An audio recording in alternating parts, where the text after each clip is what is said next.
When firefighters are called out, they never know what to expect. They could be called out to a false alarm or to a fire like this. Learning to cope with such a variety of calls takes years of training and experience. However, if you should come across a fire, it'll probably be your first. Take a burning chip pan, a common fire in the home and one that's easily dealt with, but if you tackle it in the wrong way, this will happen to you. Now you can appreciate why you need to know the correct way to tackle a fire. And that's what we'll be showing you in this video. Before a fire can start, three things have to be present. Fuel, the thing that actually burns. Oxygen, which is all around us. And of course, a source of ignition. Put these three things together and you will have fire.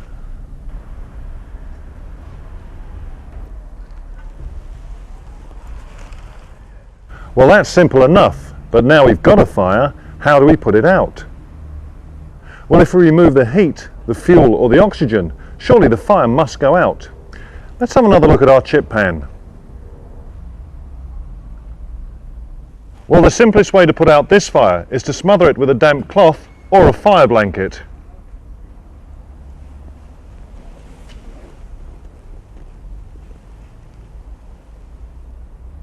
By removing the oxygen, the fire goes out. And of course, remember to turn off the source of heat.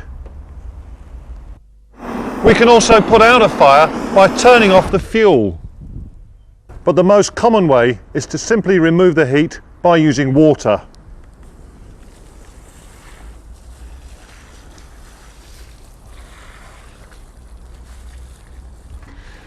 Now, you probably won't have buckets of water lying around in your workplace, but you will have fire extinguishers. So let's see what's available and how they work. The most common type is the water extinguisher. It's usually coloured red and it should only be used on solid materials like wood, paper and textiles. These are called Class A fires. To use it, first break the security tag. Remove the safety pin, hold the hose and strike the handle. Test the extinguisher and starting at the base of the fire, move the jet from side to side. As the fire begins to go out, work the jet across the surface. Remember, a water extinguisher should never be used on electrical apparatus or flammable liquid fires. To recap then, the water extinguisher is usually red, should only be used on small Class A fires, and should never be used on electrical apparatus or flammable liquid fires. Foam extinguishers. These are normally coloured either red or cream. Red foam extinguishers may have a small cream-coloured section on the extinguisher. These are suitable for Class A solid fires or for flammable liquids like petrol or diesel. These are called Class B fires. To use the extinguisher, remove the tag and pin. Strike the handle and test before tackling the fire. If the fire is contained, aim at the back wall of the container so that the foam runs down and spreads over the burning liquid. For an uncontained fire, aim the foam into the air, allowing it to fall directly onto the fire.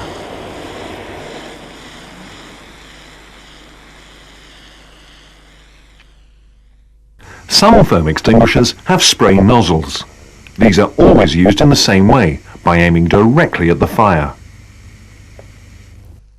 So that's the foam extinguisher, usually red or cream.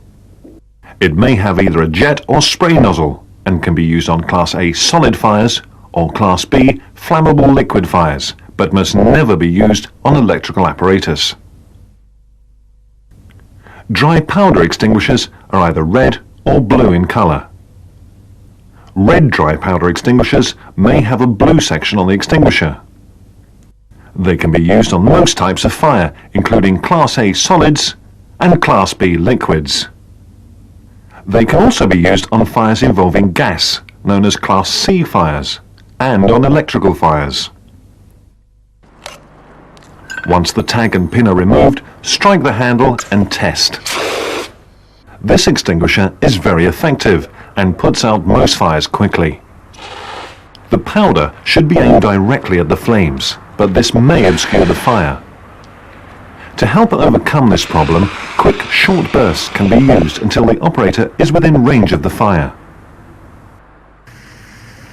If gas is involved, remember, never put out the fire unless the supply can be turned off straight away. A gas leak is extremely dangerous. Never approach a cylinder alight if you do not know how long it has been burning. So remember, dry powder extinguishers are usually red or blue and can be very effective on electrical and classes A, B and C fires. The powder should be aimed at the flames, but this may obscure the fire. Carbon dioxide extinguishers are usually red or black. Red carbon dioxide extinguishers may have a black section on the extinguisher. They can be used on contained liquid fires and on fires involving gas or electricity.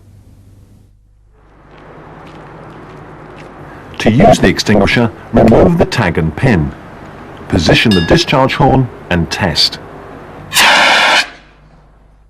On a contained liquid fire, aim the extinguisher away from the flames and then sweep over the surface of the burning liquid. Remember to always hold the extinguisher upright or it will not work. On electrical fires, turn off the supply first, but only if it is safe to do so. Carbon dioxide extinguishers put out fires quickly and without any mess, but it's noisy and very cold. This can cause cold burns. If the fire occurs in a small room or cupboard, fight the fire from outside.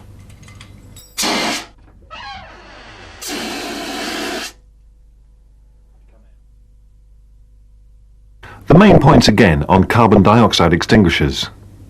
They're usually red or black. They can be used on contained liquid fires and on gas or electrical fires. It's clean to use but noisy, and some parts get very cold in use. Wet chemical extinguishers. This is a new type of extinguisher for use on cooking oil fires. These are called Class F fires. Most are coloured silver, but some may be coloured red with a small yellow section. To use the extinguisher, remove the tag and pin and test. Aim the nozzle directly towards the fire. Remember to empty all of the contents of the extinguisher onto the fire, as this will seal it and prevent the fire from reigniting. So remember, wet chemical extinguishers are usually red or silver, are suitable for Class F cooking fires, and the entire contents of the extinguisher should be applied to the fire. It's very important to use the right type of extinguisher, so let me simplify it for you. For solid Class A fires, use water, foam or dry powder. On flammable liquid Class B fires, use foam, dry powder or carbon dioxide. On fires involving gas Class C fires, use dry powder or carbon dioxide. On electrical fires, use carbon dioxide or dry powder. And finally, on cooking oil Class F fires, use a wet chemical extinguisher. But no matter which extinguisher you use, remember these points. Sound the alarm before tackling the fire. Ensure someone calls the fire service. Test the extinguisher before use. Always leave yourself a way out. Extinguishers should only be used on small fires. Finally, never put yourself at risk. And if you still don't know why extinguisher training is so important, just think, 20 minutes ago, someone could have put out this fire with an extinguisher.